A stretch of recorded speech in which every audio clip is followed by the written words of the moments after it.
출애굽기 20장 1절부터 6절까지 말씀을 우리 함께 읽도록 하겠습니다. 1절부터 같이 읽습니다. 하나님이 이 모든 말씀으로 말씀하여 이르시되 나는 너를 애굽 땅 종되었던 집에서 인도하여 낸 내 하나님 여호와니라. 너는 나 외에 다른 신을 내게 두지 말지라. 너를 위하여 새긴 우상을 만들지 말고 또 위로 하늘에 있는 것이나 아래로 땅에 있는 것이나 땅 아래 물속에 있는 것에 어떤 형상도 만들지 말며 그것들에게 절하지 말며 그것들을 섬기지 말라. 내 하나님 여호와는 질투하는 하나님인저 나를 미워하는 자의 죄를 갚되 아버지로부터 아들에게로 3, 4대까지 이르게 하거니와 나를 사랑하고 내 계명을 지키는 자에게는 1000대까지 은혜를 베푸느니라. 아멘. 나를 만드신 신과 내가 만든 신이란 제목으로 말씀을 드리겠습니다.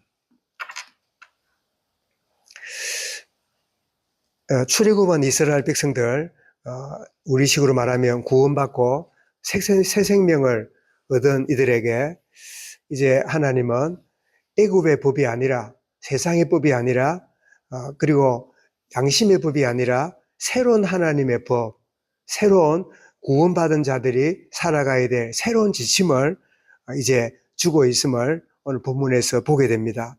흔히 말해 십계명이라 그러고 율법이라고 그렇게 말하지요. 구원받은 하나님 자녀가 구원받은 이 하나님의 은혜의 원리를 모르면 구원을 받아놓고 내 본성대로 삽니다. 구원을 받았음에도 불구하고 자기 하고 싶은 대로 막 이래 믿어도 되고 저래 믿어도 되고 그냥 자기 편리한 대로 하나님도 내가 이렇게 하는 걸 이해할 거야. 내가 이래저래 해도 하나님도 그냥 내 형편을 아시니까 나를 받아줄 거야. 이러면서 구원을 받은 예수 생명을 가지고 있으면서도 나도 모르게 나를 만드신 하나님, 나를 구원하신 하나님의 은혜 가운데 사는 게 아니라 내가 만든 신을 섬기고 삽니다. 성경을 읽고 성경을 묵상도 합니다. 하는데 자기 자아와 자기 의지와 자기 편리대로 자기가 만든 신을 섬기는, 그래서 하나님이 애굽에 오랫도록 종살이하고 살아왔던 그들의 기질을 아시고는 첫 번째 계명을 뭐라고 말씀합니까? 나 외에는 다른 신을 섬기지 말라. 이게 무슨 뜻일까요? 두 가지입니다. 하나는 눈에 보이는 이상한 모양 만들어 놓고 있는 부적, 드라빔, 또 형상, 이런 것들, 부적 같은 거, 이런 거를 내게 힘을 주고 행운을 가져다 준다. 이렇게 생각하고 이렇게 살아가는 그런 이 눈에 보이는 우상도 섬기는 것 때문에 하나님 놓치지 않도록 그런 의미도 있지만 또 하나의 우상이 뭐냐? 내가 만든 신이 있다는 거예요.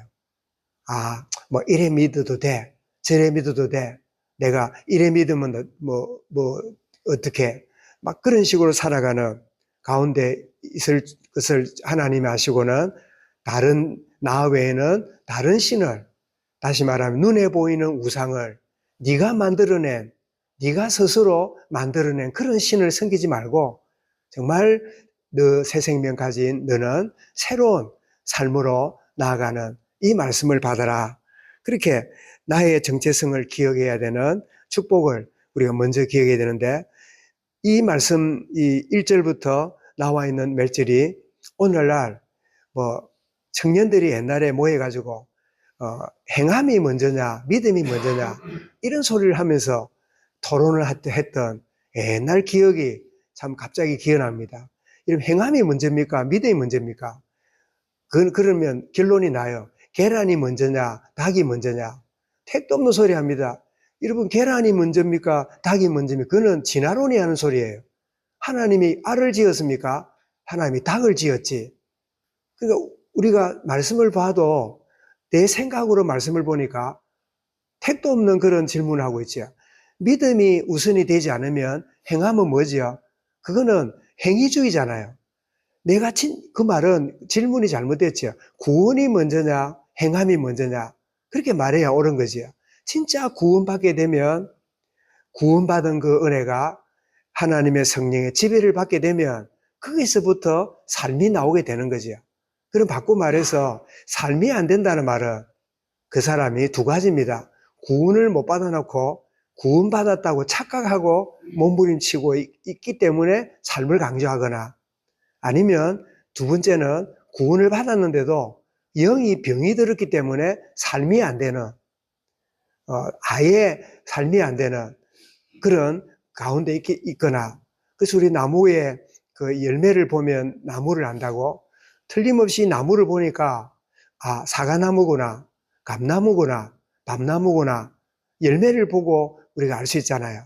그런데 그 열매가 안 열리거나 혹은 열려도 병든 나무는 다른 나무를 열매를 맺을 수가 없지요. 나무긴 나무인데 병이 들어있으면 열매를 못 맺는, 틀림없이 예수 생명 갖기는 가졌는데 그 영이 병들어 있거나 왜곡되어 있으면 열매가 없는 그런 경우지요. 또 다른 경우는 아예 예수 생명이 없기 때문에 자기 노력으로 몸부림칠 뿐이지 삶이 없는 그런 경우가 있는데, 그래서 이 출애굽기 20장 1절부터 2절에는 이것을 행해라 그러면 구원받으리라 그렇게 말한 적이 없고, 뭐라고요? 나는 너를 구원한 여호와라.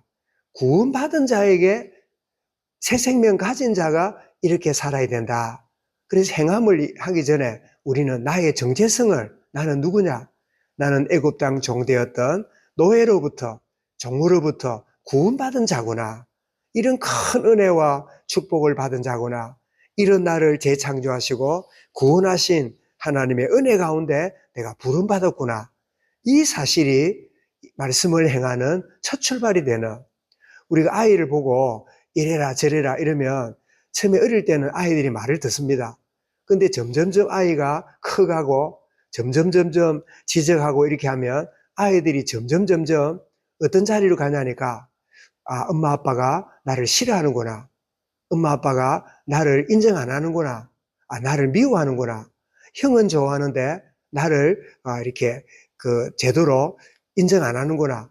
그러면서 점점점 그러다가 사춘기가 딱 되면 그 갖고 있는 불만과 이런 것들이 은근히 내지는 노골적으로 드러나면서 부모와의 갈등이 막 심해지죠. 그때 부모는 이렇게 생각합니다. 아니, 내가 이야기하는 게 하나도 틀린 게 없는데 지를 사랑해서 참 지가 나중에 후회 안 하도록 내가 하는 말인데 왜 애가 내 말을 안 들을까? 이런 걸 생각하고 있는데, 문제는 뭐냐? 아이와 부모의 정체성을 놓쳤어요. 내가 너를 사랑하고 있고 나를 너무나 아끼고 있고 너를 너무나 참 존중한단다, 이런 마음이 없이 계속 주고받는 지적만 하고 지적만 당하니까 아이 마음속에는 정체성을 잃어버린 거예요.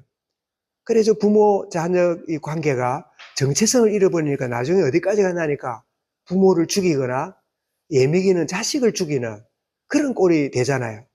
그러니까 정체성을 놓쳐버리니까 행위에 계속 묶여가지고 자녀가 잘하고 못하고 부모가 나를 욕하고 안 하고 거기에 매여 있다가 부모와 자녀 간의 깊은 사랑의 관계, 생명 관계, 이 사실을 놓쳐버리니까 그 관계가 엄청나게 흐트러지는 것을 우리 주변에 보게 되고 매스컴에서도 가끔 드러나는 거 보게 되는데, 하나님 우리에게 이렇게 살아라, 이렇게 행해라 하는 게 아니라 나는 너를 애굽 땅 종되었던 애굽 땅에서 너를 구원하여 내었다.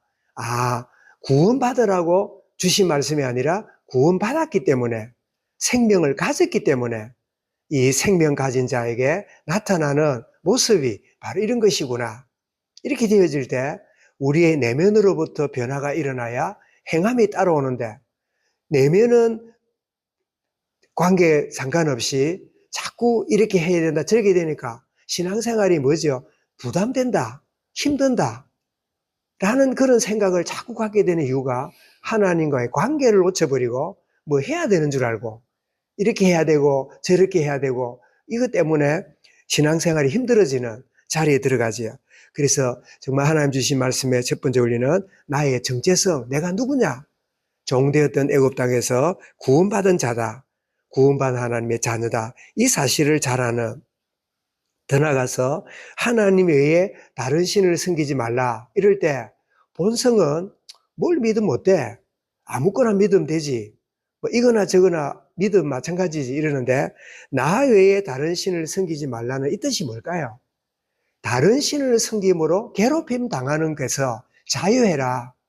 하나님만을 믿음으로 다른 쓸데없는 눈에 보이는 신이나 네가 만든 신에 끌려가지 말고 진짜 참된 하나님을 섬김으로 다른 것으로부터 묶이지 않는 참 자유하는 인생이 되라.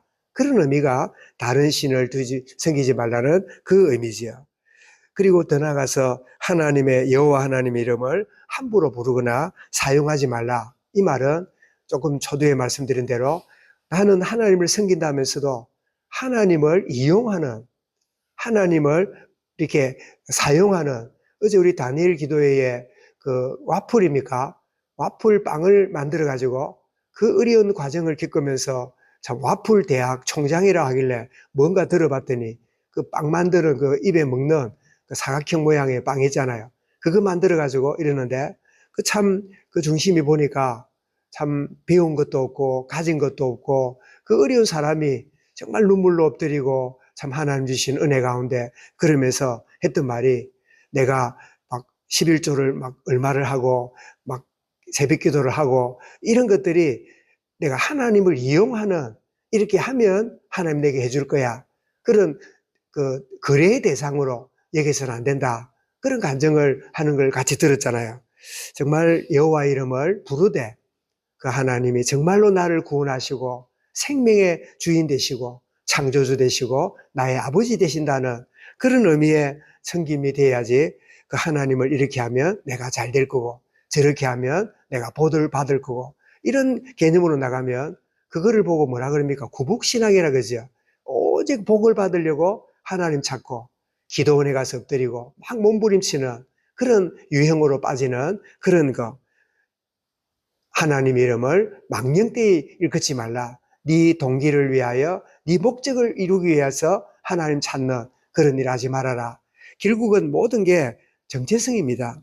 정말 하나님을 경외함을 이용하지 않는, 나를 만드시고 나를 구원하신 하나님을 섬겨야지, 내가 만든 신을 내가 하나님이 이런 분일 거야 만들어 놓고 그 하나님을 섬기는 그런 자리에 들어가지 않는, 그래서 새 생명 가진 자는 새로운 법, 하나님의 말씀이 내게 필요한데 정말 이 말씀이 내게 다윗의 고백처럼 주야로 묵상하는 자요.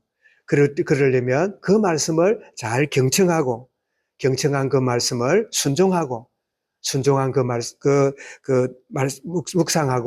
묵상한 말씀이 내 삶을 통하여 순종되어지는, 그래서 말씀을 들은 말씀을 묵상하는 것과 묵상하는 말씀이 순종이 되는 이 참된 은혜가 온전히 임해지는, 그래서 새 생명 가진 너희에게 새로운 생활이 필요한데 이 말씀의 원리를 붙잡고 행해라가 아니라 너희에게 행할 수 있는 생명을 주었다. 이 귀중한 생명을 붙잡고 살아내는 이 복을 누리라 하신 말씀이 하나님 주신 말씀인데, 이 말씀을 붙잡고 오늘을 살아갈 때 나를 만드신 하나님을 온전히 공경하고 그 말씀을 순종하는 우리 삶이 될지언정, 내가 만든 신, 내가 이렇게 그런 거겠지 하는 그런 신을 쫓아가지 않는 주의 은혜의 하루가 되도록 나를 구원하시고 나와 동행하시는 주님 은혜 가운데 나아가는 우리 온 성도들, 우리 모든 자녀들이 되도록 은혜로 함께하여 주옵소서. 말씀을 마음에 담고 우리 개인적으로 기도하겠습니다.